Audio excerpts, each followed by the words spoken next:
Focus करेंगे मौलिक अधिकार में संशोधन, अमेंडमेंट इन फंडामेंटल राइट्स। भारतीय संविधान लागू होने के बाद से यही समझा जाता था कि मौलिक अधिकार संविधान की आधारभूत व्यवस्थाओं में से एक है, परंतु अन्य प्रावधान जो प्रोविजन है उसकी तरह मौलिक अधिकारों में संसद संशोधन कर सकती है।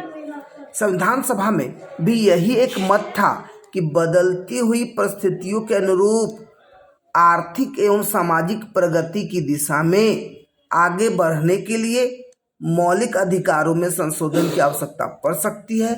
यदि ऐसी स्थिति में संशोधन नहीं किया जाता है तो यह स्थिति भारतीय लोकतंत्र एवं मौलिक अधिकार दोनों के लिए घातक होंगी।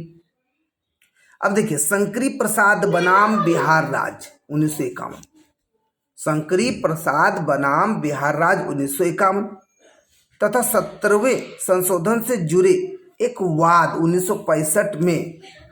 देखो जी, शंकरी प्रसाद वो किससे रिलेटेड? बिहार राज्य से। कब की बात है? 1951 में। 17वां संशोधन कब हुआ? 1965 में। इसमें सुप्रीम कोर्ट ने अपना मत व्यक्त किया था कि बदली हुई परिस्थितियों के अनुरूप मौलिक अधिकारों में भी संसद संशोधन कर सकती हैं। ध्यान दो जी, शंकरी प्रसाद का केस किस राज्य का? बिहार का। 1951 की बात है।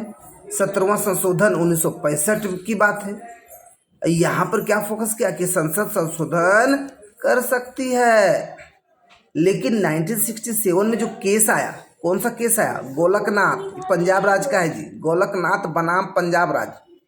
इसके मुकदमों में निर्णय देते हुए सुप्रीम कोर्ट मौलिक अधिकारों में ऐसा कोई संशोधन नहीं कर सकती है जिससे मौलिक अधिकार कम होते हो या छीनते हो।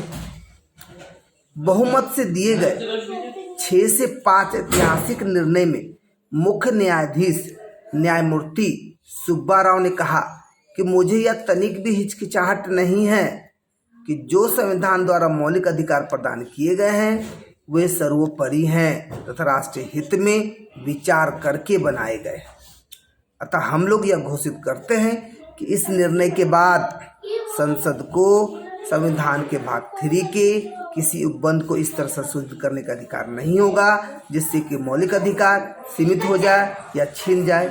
गोलकनाथ वाद में दिए गए निर्णय के संबंध में सुप्रीम कोर्ट की काफ़ी आलोचना हुई तथा उसे प्रतिक्रियावादी बताया गया है और 1971-72 में 24वां, 26वां, 29वां संशोधन किया गया और 1972 में सुप्रीम कोर्ट में उक्त संशोधन के विरुद्ध चुनौती दी गई।